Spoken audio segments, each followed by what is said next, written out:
క్రీస్తులు నా ప్రియ సహోదరి సహోదరుడా, నజరేయుడైన యేసు క్రీస్తు సర్వశక్తిగల నామమందు మీ అందరికీ నా హృదయపూర్వక వందనములు తెలియజేస్తున్నాను. ఆమేన్, హల్లెలూయా.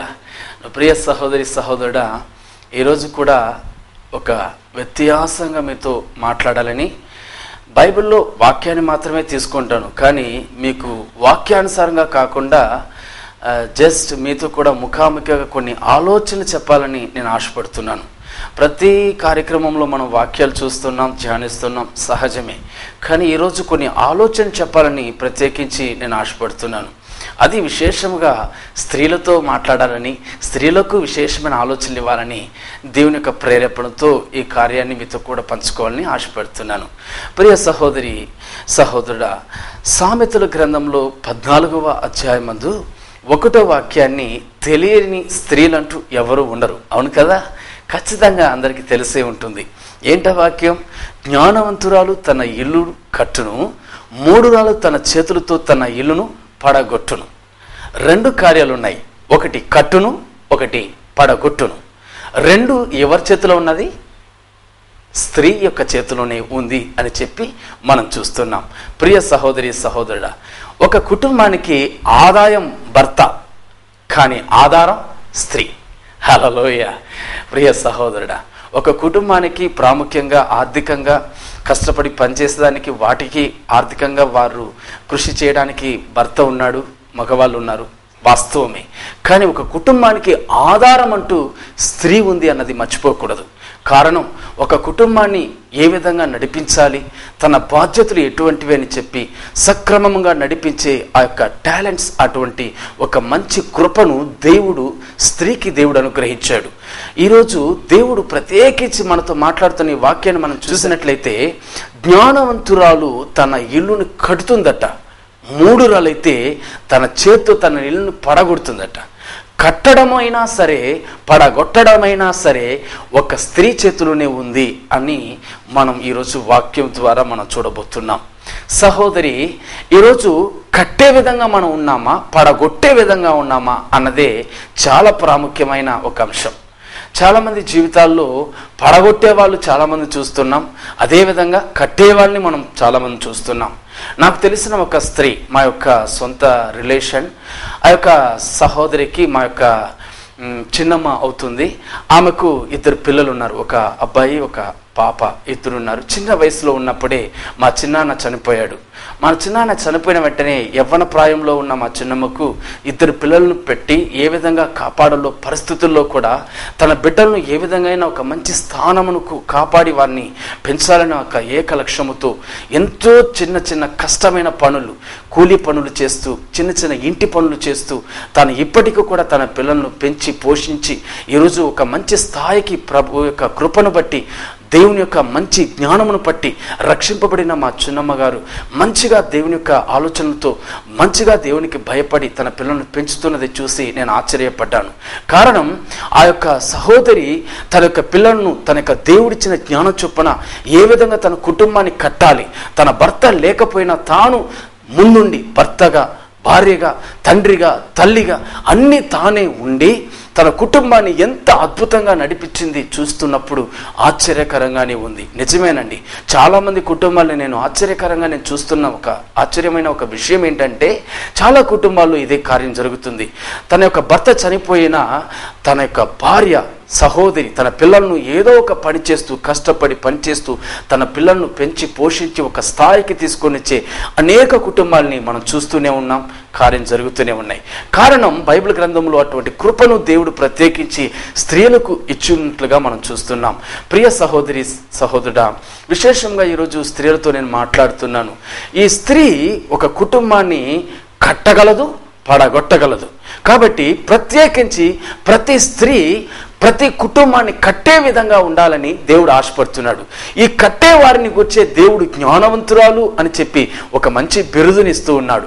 పడగొట్టే వారిని చూసి దేవుడు అంటున్నాడు మూర్ఖురాలు అని చెప్పి మనం చూస్తున్నాం. ప్రియ సహోదరి సహోదరుడా, ఈరోజు ఈ కార్యక్రమం చూస్తున్న నీవు జ్ఞానవంతురాలుగా ఉన్నావా, లేదంటే మూఢురాలుగా ఉన్నావా నాకు తెలియదు. కానీ ప్రత్యేకించి నీ హృదయంలో కొన్ని ఆలోచన చెప్పాలని నా ఉద్దేశం. ప్రియ సహోదరుడా, కొన్ని రోజుల క్రితం నేను ఒక పేపర్లో ఒక న్యూస్ చదివాను. ఆ న్యూస్లో ఒక సంభవం రాయబడి ఉంది. ఆ సంభవాన్ని చూసి ఆశ్చర్యపోయాను. 2 శవాలు ఉన్నాయి. ఇద్దరు శవాలు ఫొటోస్ వేస్తున్నారు. వారి యొక్క చరిత్రను గురించి వ్రాయబడి ఉంది. ఏంటి ఆ చరిత్ర అని నేను చదివినప్పుడు అక్కడ జరిగిన కార్యం ఏంటంటే, ఒక సహోదరి ఒక సహోదరుడు వివాహం చేసుకున్నారు. వివాహంలో ఏ ఆటంకం లేదు. మంచిగా గ్రాండ్గా వివాహం జరిగింది. మంచిగా కుటుంబం సంతోషంగా ఉంది. భార్య భర్త చాలా సంతోషంగా ఉన్నారు. వివాహం అయ్యి 8 నెలలు మాత్రమే అయింది. 8 నెలల్లో చాలా సంతోషంగా హ్యాపీగా, ఎంత సంతోషం అంటే అంత సంతోషంగా ఉన్న ఆ కుటుంబంలో సడన్గా ఒక తుఫాను ఎదురైందండి. ఏంటా తుఫాను, ఏంటా కార్యం అంటే, ఆ యొక్క భర్త భార్య ఇద్దరు ఒకరోజు రాత్రి సమయంలో బెడ్రూమ్లో వాళ్ళు మాట్లాడుకుంటూ సంతోషంగా మాట్లాడుతూ ఉన్నప్పుడు ఆ యొక్క సహోదరుడు సహోదరి ఇద్దరు కలిసి ఒకరికొకరు తన హృదయంలో ఉన్నది ఒకరికొకరు పంచుకుంటూ వచ్చారు. పంచుకుంటూ ఉన్న సమయంలో ఆ సహోదరి అడిగింది, మీరు వివాహంకు ముందు ఎవరైనా ప్రేమించారా, ఏంటి మీ యొక్క హిస్టరీ ఏంటి, నాతో చెప్పండి అని చెప్పి ఆ సహోదరి అడిగింది. వెంటనే ఆ సహోదరుడు తన భార్యను ఒక స్నేహితురాలుగా ఊహించాడు. వెంటనే తన యొక్క ప్రారంభ దినంలో జరిగిన కార్యాలంతా, ప్రారంభంలో అతను చేసిన కార్యాలు, అతడు ఏ విధంగా చేశాడు, అన్ని కార్యాలు చెప్పుకుంటూ వచ్చు. నేను ఒక అమ్మాయిని ప్రేమించాను, ఇట్లా అమ్మాయితో ఇట్లంతా నేను చేసి ఇట్లంతా గడిపాను, ఆ అమ్మాయితో ఇటువంటి కార్యాలతో నేను సంతోషంగా హ్యాపీగా గడుపుతూ ఇట్లా మా జీవితం కొనసాగించి వచ్చింది. అయినా మా కుటుంబంలో అది ఇష్టం లేనందువల్ల నేను ఆ యొక్క మ్యారేజ్ను దాన్ని క్యాన్సిల్ చేయించి మళ్ళా నేను వివాహం చేసుకున్నానని చెప్పి ఆ యొక్క సహోదరితో ఆ వ్యక్తి చెప్పాడు. వెంటనే ఈ యొక్క వ్యక్తి అడిగాడు, నీ యొక్క వివాహం ముందు నీ యొక్క జీవితంలో జరిగిన ఏదైనా ఇన్సిడెంట్స్, ఎటువంటి కార్యాలైనా నాతో కూడా చెప్పుకో, మనంతా ఫ్రెండ్లీగా కదా ఉన్నామని చెప్పి ఆ వ్యక్తి అన్నాడు. వెంటనే అమ్మాయికి ఒక ఆలోచన వచ్చింది. మన భర్త తన యొక్క జీవితంలో జరిగిందంతా చెప్పాడు, నేను దాన్ని క్షమించేసాను, అవంతా ఏం పెద్ద విషయం కాదు, ఈరోజు జరిగే కార్యాలే కదా అని చెప్పి నేను దాన్ని ఒప్పుకునేసాను, వాటిని పెద్దగా నేను కూడా పట్టించుకోలేదు కదా, అదే విధంగానే నా జీవితంలో కూడా కొన్ని కార్యాలు చెప్తాను, అదే విధంగా నా భర్త కూడా ఫ్రెండ్లీగా ఆలోచన చేసి వాటిని కూడా పట్టించుకోడు అన్న ఉద్దేశంతో ఆ సహోదరి ఏం చేసింది, తాను వివాహం కాకముందు ఎవరిని ప్రేమించాడు, ఏ విధంగా తిరిగింది, బైకుల్లో తిరగడం, సినిమాలకు పోవడం, ఇటువంటి కార్యాలు, ఇటువంటి అంశాలంతా తన భర్తకు చెప్తూ వచ్చింది. వెంటనే తన భర్తలో కొంచెం అనుమానం అనేది పెరిగింది. ప్రియ సహోదరి సహోదరుడా, ఆ రోజు మాత్రం వారు సంతోషంగా గడిపేశారే కానీ ఆ దినం మొదలుకొని ఆ కుటుంబంలో అగ్ని కొంచెంగా మొదలు పడింది. తద్వారా జరిగిన కార్యం ఏంటో తెలుసా, ఆ ఇద్దరు భార్య భర్తల్లో కొంచెంగా అనుమానం అనేది ఆ భర్తలో పెరిగింది. ఆ వ్యక్తితో ఆ విధంగా నువ్వు సినిమాలకి వెళ్ళావే, ఆ విధంగా షికార్లు చేశావే, ఇప్పుడు అతనితో పరిచయం ఉందేమో, ఇప్పుడు అతనితో నీకు కనెక్షన్ ఉందేమో, ఈ విధంగా అవమానాలు, ఈ విధంగా అనుమానాలతో అనేక మాటలు మాట్లాడడం ప్రారంభించాడు. ఈ విధంగా ప్రశాంతంగా సంతోషంగా ఉన్న ఆ కుటుంబంలో చిన్న గొడవలు పెద్దవిగా మార్చబడ్డాయి. వారి జీవితంలో ఎదురులేని భయంకరమైన శోధనలుగా మార్చబడ్డాయి. ఆ యొక్క భర్త ప్రతిరోజు త్రాగి ఆ కుటుంబంలో వేదన, ఆ యొక్క 8 నెలల వరకు ప్రశాంతంగా సంతోషంగా గడిపిన వారి జీవితం నరక వేదన అనుభవించారు. 3 నెలల కాలం నరక వేదన అనుభవించారు. తరువాత జరిగిన కార్యం ఏంటో తెలుసా, ఈ అనుమానం పెరిగి ఆ యొక్క భర్త ఆ యొక్క భార్యను కత్తితో పొడిసి చంపేశాడు. తద్వారా ఈ అవమానం ఎక్కడ బయట తెలిస్తే నాకు అది పెద్ద అవమానంగా మార్చబడుతుందని చెప్పి తాను ఒక ఉరి వేసుకొని ఆత్మహత్య చేసుకొని చనిపోయాడు. చనిపోవడానికి ముందు ఈ కార్యాలంతా తన డైరీలో రాసి చనిపోయాడు. ప్రియ సహోదరి సహోదరుడా, ఆ కార్యాన్ని ఆ యొక్క న్యూస్ పేపర్లో వేసినప్పుడు, ఆ యొక్క హిస్టరీ నేను చదివినప్పుడు నేను ఆలోచన చేసిన ఒకే ఒక కార్యం, ఆ సహోదరి మాత్రం తన జీవితంలో గడిచిన దినములో ఏ విధంగా జీవించిందో అది చెప్పకుండా ఉన్నట్లయితే ఇప్పటికీ ఆ కుటుంబం సంతోషంగానే ఉండేది. కానీ ఆ యొక్క సహోదరి 3 రాలుగా ఆలోచన చేసి తన యొక్క పాత జీవితాన్ని, పాత కార్యాలను తన భర్తతో తన యొక్క ఫ్రెండ్గా ఊహించుకొని చెప్పడం వల్ల అతనిలో ఆ అనుమానం అనేది పెరిగింది. తద్వారా ప్రతిరోజు నరకం అనుభవించి ఈరోజు ఇద్దరు చనిపోయారండి. దీనికి కారణం ఏంటనుకుంటున్నారు? మన యొక్క మాటల్లో కానీ, మన యొక్క అలవాటుల్లో కానీ, మన యొక్క క్రియల్లో కానీ ప్రతి ఒక్క దానిలో జ్ఞానమునుగా ఉపయోగించాలి. మన జ్ఞానాన్ని ఉపయోగించినట్లయితే ఖచ్చితంగా మన యొక్క ఆలోచనల ప్రకారం, మన యొక్క జ్ఞానము ప్రకారం మన కుటుంబం కూడా ఆశీర్వాదకరంగానే ఉంటుంది. ఆమేన్, హల్లెలూయా. ఇటువంటి కార్యాలు చాలా మంది చేస్తున్నది మనం చూస్తున్నాం. ప్రియ సహోదరి సహోదరుడా, ఒకవేళ ఈ కార్యక్రమాన్ని చూస్తున్న మీ జీవితాల్లో కూడా ఇటువంటి కార్యాలకు, ఇటువంటి పరిస్థితులకు దారితీసిందేమో. ఇటువంటి వాటికి మనం ఒక ఫుల్ స్టాప్ పెట్టాలండి. కారణం, ఎప్పుడైతే యేసుక్రీస్తు ద్వారా మీరు రక్తము చేత కడగబడ్డారో అప్పుడు మీరు పరిశుద్ధులుగా మార్చబడ్డారు. ఆ తరువాత మీ పాపపు జీవితాల గురించి, మీ పాపపు కార్యాల గురించి ఎవరితో చెప్పడమో కానీ, ఎవరితో వాటిని షేర్ చేసుకోవడం కానీ వద్దండి. కారణం, యేసే మిమ్మల్ని పరిశుద్ధ రక్తము చేత కడిగాడు కాబట్టి, యేసే మిమ్మల్ని క్షమించాడు కాబట్టి వాటిని మీరు మర్చిపోవాలి. కారణం, యేసు తన రక్తము చేత మనల్ని ఎప్పుడైతే కడిగాడో మన పాపం మనల్ని దూరం విడిచిపోయింది, మనల్ని పరిశుద్ధంగా మార్చేశాడు. కాబట్టి మనం పరిశుద్ధుడైన యేసయ్య బిడ్డలం కాబట్టి పాతవి గతించిపోయాయి కాబట్టి పాత ఆలోచనలు మర్చిపోవాలండి. ఇటువంటి ఆలోచన మర్చిపోయి ఒక క్రొత్త జీవితాన్ని మనం ప్రారంభించారు కాబట్టి ఈ క్రొత్త జీవితంలో జ్ఞానంగా మనం నడుచుకున్నట్లయితే మన జీవితాలు కట్టబడతాయి. హల్లెలూయా. ఈరోజు ఆ విధమైన కార్యాలు లేకుండా తన భర్తను, భార్యను ఒక ఫ్రెండ్స్ గా ఊహించుకొని తన జీవితంలో పాతకాలంలో ఎప్పుడో చేసిన తప్పులను, ఎప్పుడో చేసిన కార్యాలను వాటిని బయటికి తీసుకుని వచ్చి వారితో షేర్ చేయడం వల్ల తద్వారా అనేక విధమైన కార్యాలు ఎదురవుతున్నాయి. చాలా మంది సహోదరులు ఇటువంటి కార్యాలకు స్థలం ఇస్తున్నారు. అందుకే ఈరోజు ప్రత్యేకించి మీతో మాట్లాడాలనుకుంటున్నాను. జ్ఞానవంతురాలుగా మీ కుటుంబాన్ని కట్టాలే కానీ మీ కుటుంబాన్ని పడద్రోయకండి. హల్లెలూయా. ప్రియ సహోదరి, సహోదరుడా, ఈ విధంగా చాలా కార్యాలు ఉన్నాయి. ఒక కుటుంబాన్ని కట్టడానికి, పడగొట్టడానికి ఈరోజు సహోదరులు చేస్తున్న ఒక్కొక్క కార్యాన్ని మీకు చెప్పాలని ఆశపడుతున్నాను. సమీపంగా ఒక సహోదరి తన వేదన, బాధను నాతో కన్నీరు విడిచి ఏడ్చి నాతో కూడా చెప్పింది. ఆమె చెప్పిన కార్యం ఏంటంటే, ఆమె ఒక షాప్ పెట్టుంది. ఆమె భర్త ఒక గవర్నమెంట్ ఎంప్లాయ్. ఆమె ఒక షాప్ పెట్టుంది. ఆ షాప్ పెట్టున్న ఆమెకు మంచి డబ్బును సంపాదిస్తుంది. అదేవిధంగా తన భర్తను మంచిగా సంపాదిస్తూ ఉన్నాడు. ఆ షాప్ పెట్టిన ఆ సహోదరి ఆ షాప్లో ఉండే సమయంలో కొంతమంది యవ్వనస్తులతో కూడా పరిచయం ఏర్పడింది. తద్వారా ఆ పరిచయం అనేది ప్రేమగా మార్చబడడం, అది ప్రేమ కాదండి, అది కామంతో కూడినది. అట్లా మార్చబడి ఆ సహోదరిని కొంతమంది యవ్వన సహోదరులు ఏం చేశారు, ఆ సహోదరిని తన వశం చేసుకొని ఏ విధంగా అయినా సరే ఈమె దగ్గర నుంచి డబ్బును గుంజాలి అని చెప్పి ఆమెను ప్రేమ అనే ట్రాక్లోకి నెట్టి ఆమె దగ్గర నుండి కొంత డబ్బును ఆమె దగ్గర నుంచి తీసుకోవడం ప్రారంభించారు. ఈ విధంగా చేయడం వల్ల ఈమెకు ఇవంతా ఊహించని సహోదరికి, ఏమి తెలియని సహోదరి తన కష్టార్జితములు, తను సంపాదించే డబ్బు అన్నిటినీ వాళ్లకు పెట్టడం ప్రారంభించింది. ఎప్పుడైతే ఈ సహోదరులు తన దగ్గర నుంచి కొంచెం డబ్బులు తీసుకోవడం ప్రారంభించిందో ఈ సహోదరి, ఆశీర్వాదకరంగా ఉన్న ఈ సహోదరి నష్టాల పాలవడం ప్రారంభించింది. వెంటనే అప్పులు తీసుకోవడం, ఆ అప్పులు చేసి వ్యాపారంలో పెట్టడం, వ్యాపారం చేసి ఆ వ్యాపారంలో వచ్చే డబ్బుని వాళ్ళకి ఇవ్వడం, ఈ విధంగా ప్రారంభించి అనేక లక్షలకు అప్పులు పరిస్థితుల్లోకి వచ్చేసింది. చివరికి వారి సహోదరి, ఆమె ఇద్దరు కలిసి నాతో చెప్పిన ఒక కార్యం, సుమారు 2.5 లక్షలు అప్పు చేసేసింది. భర్తకు తెలియదు, కుటుంబానికి తెలియదు, ఎవ్వరికి తెలియకుండా 2.5 లక్షలు అప్పు చేసింది. ఎవరి కోసం? తన భర్త, తన పిల్లల కోసం కాదండి, తనను ప్రేమించిన ప్రేమికుల కోసం. ఇటువంటి పాడు అలవాటు, ఇటువంటి కామపు అలవాటు, ఇటువంటి వ్యభిచారపు అలవాటు చాలా మందికి ఈరోజు కూడా ఉంది. తన భర్తకు, పిల్లలకు తను 1 రూపాయి కూడా ఖర్చు పెట్టలేక ఈరోజు పరాయి మగాళ్ళ కోసం 2.5 లక్షలు అప్పు చేసేసింది. ఎవరికి తెలియకుండా? భర్తకు తెలియదు, కూడా పుట్టిన వాళ్ళకి తెలియదు, ఎవరికి తెలియకుండా 2.5 లక్షలు అప్పులు చేసేసింది. అప్పుల వాళ్ళు ముక్కుల వరకు పట్టేశారు, అప్పు తీర్చే కావాలని. ఆ సహోదరి నాతో ఏడుస్తూ చెప్పిన ఒకే ఒక కార్యం, అప్పు నేను తీర్చలేను, నాకున్న ఒకే ఒక మార్గం చచ్చిపోవలసిందే, నాకున్న ఒకే ఒక మార్గం చచ్చిపోవలసిందే. ఆ సహోదరి చెప్పిన మరి ఒక వేదనకరమైన కార్యం ఏంటో తెలుసా?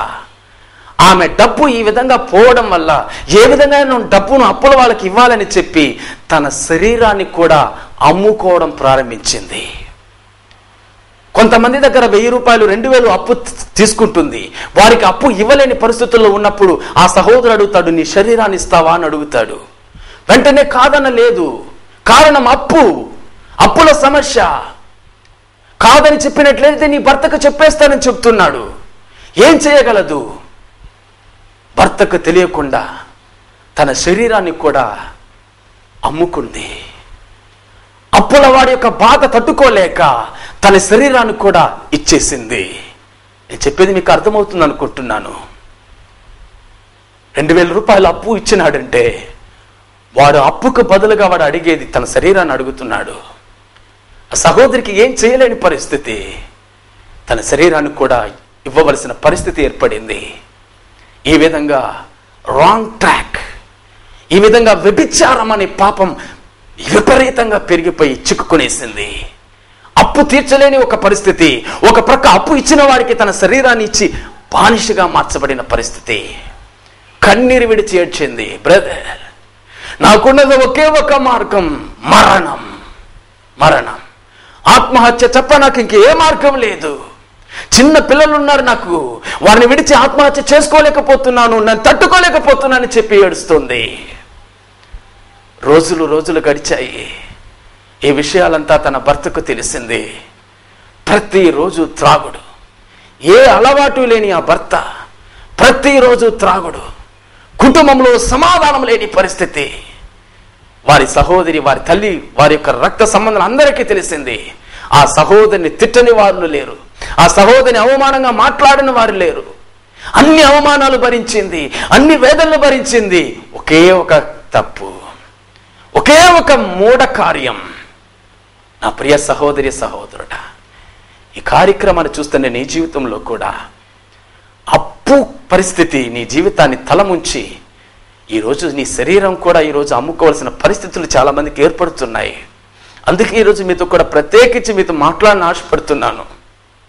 ప్రియ సహోదరుడా, ఈరోజు ఎందుకయ్యేటువంటి పరిస్థితులు ఎదురవుతున్నాయి?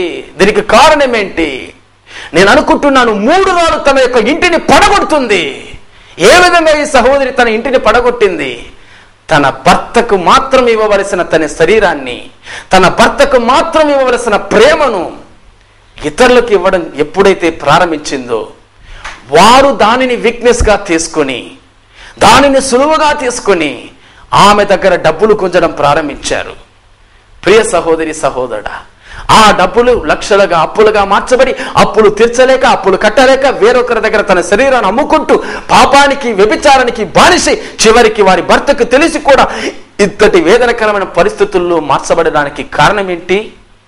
3 రాళ్ళు తన యొక్క ఇంటిని పడగొడుతుంది.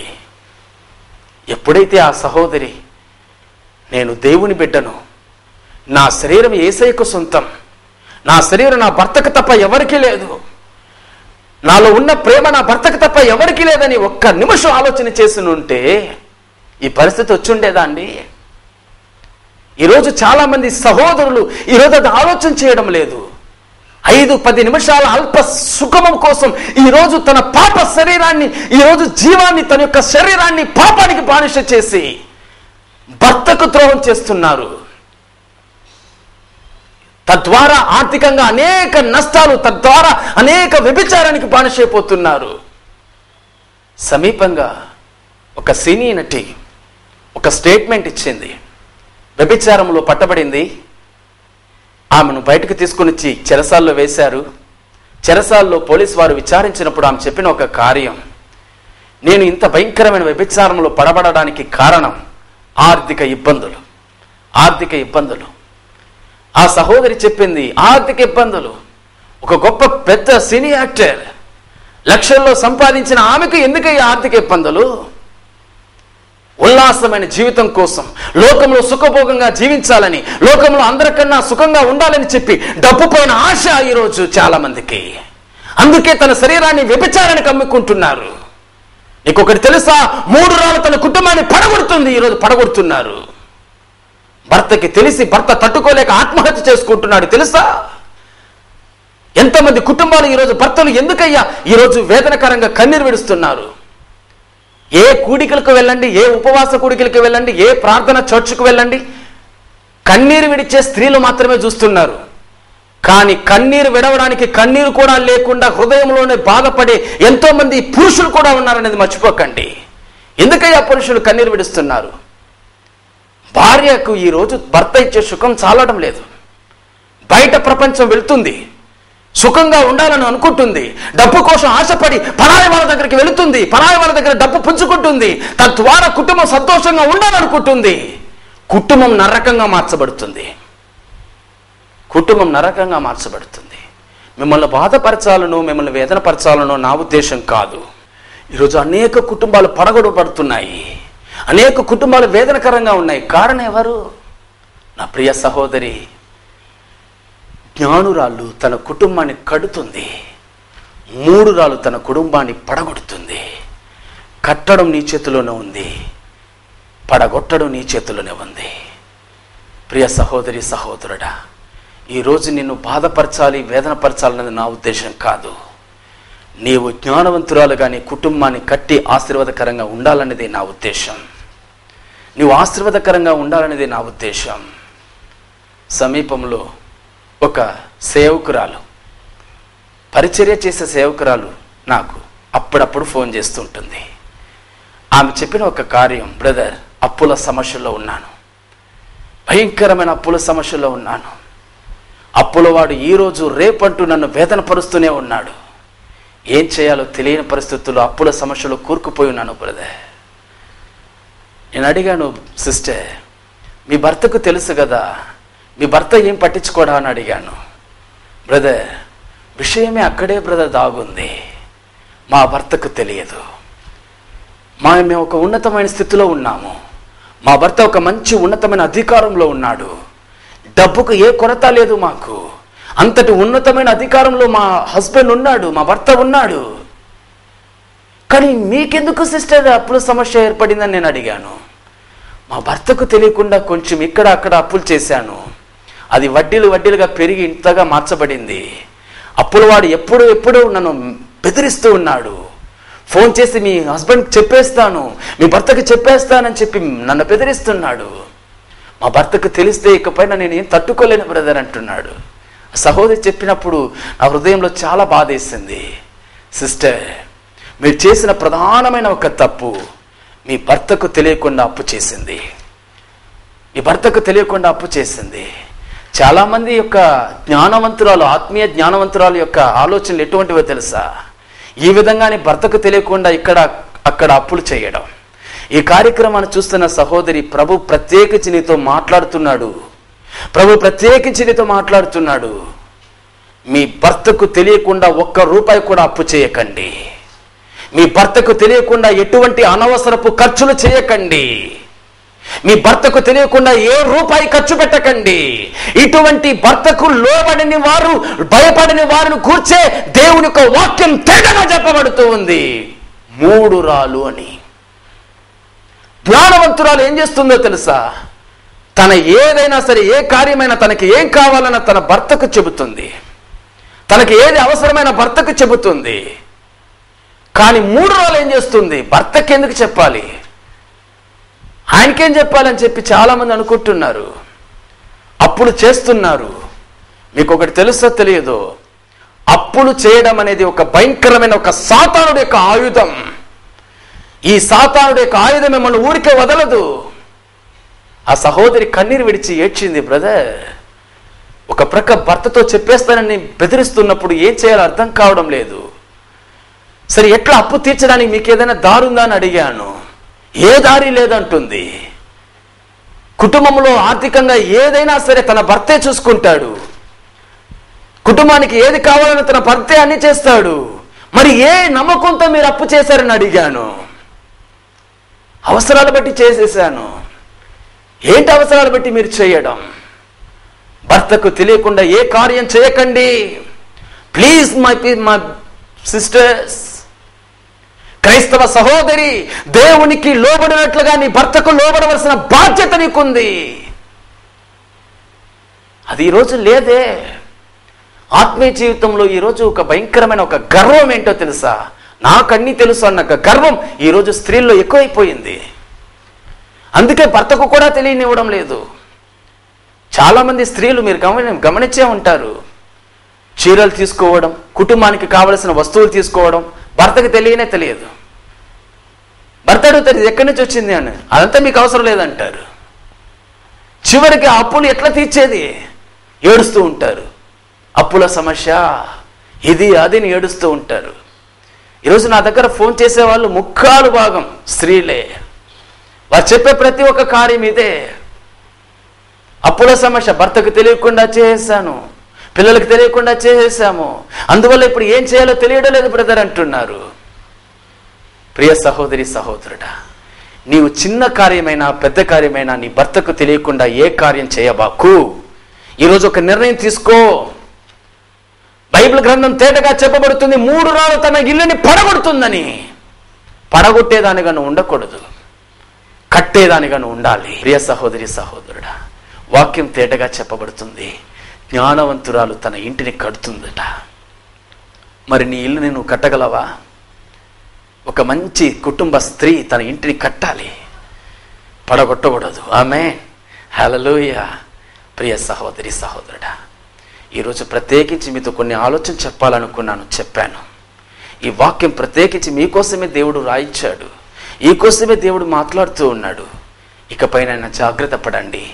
ఏది మాట్లాడాలి, ఏది చెప్పాలి, ఏది చెప్పకూడదో జాగ్రత్త పడాలి. భర్తకు తెలియకుండా ఏ తప్పు ఏ కార్యం చేయకూడదు. ఏ ఒక్క కార్యమైనా సరే తన భర్త దగ్గర మాత్రమే. ప్రియ సహోదరుడా, అప్పులు చేయకండి. భర్తకు తెలియకుండా రూపాయి కూడా అప్పు చేయకండి. మీరు చేసే ప్రతి పని కూడా మీ భర్తకు తెలిసినట్లయితే ఎంత బాధపడతాడు, మీ కుటుంబంలో ఎన్ని సమస్యలు ఎదురవుతాయో ఒక్క నిమిషం ఆలోచన చేసి చూడండి. ఒక శారీ తీసినా, ఒక చీర తీసినా కూడా అది మీ భర్తకు తెలిసే తీయండి. మీరు ఏ ఒక్క చిన్న కార్యం చేసినా అది మీ భర్తకు తెలిసే చేయండి. మీ భర్తకు తెలియకుండా ఏ కార్యం చేయకండి. ప్రభు మిమ్మల్ని ఆశీర్వదిస్తాడు, ప్రభు ఖచ్చితంగా మిమ్మల్ని దీవిస్తాడు. ఆమేన్, హల్లెలూయా. ఒక్క నిమిషం తలలు వంచి మనం ప్రార్థన చేస్తామా? పరిశుద్ధ తండ్రి, నజరేయుడైన యేసుక్రీస్తు సర్వశక్తిగల నామమందు ప్రభువా, ఈరోజు వాక్యంలో తేటగా మీరు చెప్పిన మాటను మీకు చెప్పాను తండ్రి. జ్ఞానవంతురాలు తన కుటుంబాన్ని కడుతుంది, 3 రాళ్ళు తన కుటుంబాన్ని పడగొడుతుంది. కట్టడమైనా పడగొట్టడమైనా స్త్రీ చేతిలోనే ఉందని చెప్పి వాక్యము ద్వారా మేము చూసామయ్యా. ఈరోజు ఈ కార్యక్రమాన్ని చూస్తున్న ప్రియ సహోదరి సహోదరులతో ప్రభు కట్టేవారుగా మార్చండి. భర్తకు తెలియకుండా ఏ ఒక చిన్న కార్యం కూడా చేయకుండానట్లు వారిని ప్రభువా ఒక మంచి నిర్ణయం తీసుకొని స్త్రీలుగా మార్చమని ప్రార్థిస్తున్నాను. ప్రభు దీవించండి అయ్యా, వారి జీవితాలను కట్టమని ప్రార్థిస్తున్నాను. ఒకవేళ అవివేకపు ఆలోచనలతో పాపము చేసినట్లయితే వారిని క్షమించి ఈరోజు మీ రక్తము ద్వారా వారిని కడిగి ఇకపైన ఆ పాపంలో వారు పడకుండానట్లు వారిని జ్ఞానవంతురాలుగా మార్చి, వారిని దేవుని బిడ్డలుగా మార్చి, మీ సముఖంలో ఉండే బిడ్డలుగా మార్చి ప్రభు వారిని ఎదిగే బిడ్డలుగా మార్చండి. అంతేకాదు వారి భర్తలకు చెప్పకుండా ఏ ఒక్కరు కూడా ప్రభు ఏ ఒక్క రూపాయి కూడా అప్పు చేయకుండానట్లు దేవుడు వారిని కఠినమైన ఒక నిర్ణయాలు తీసుకునే వారిగా వారిని మార్చమని ప్రార్థిస్తున్నాను. ప్రతి వారితో మాట్లాడండి యేసు నామములో తండ్రి, ఆమేన్.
Wait on it.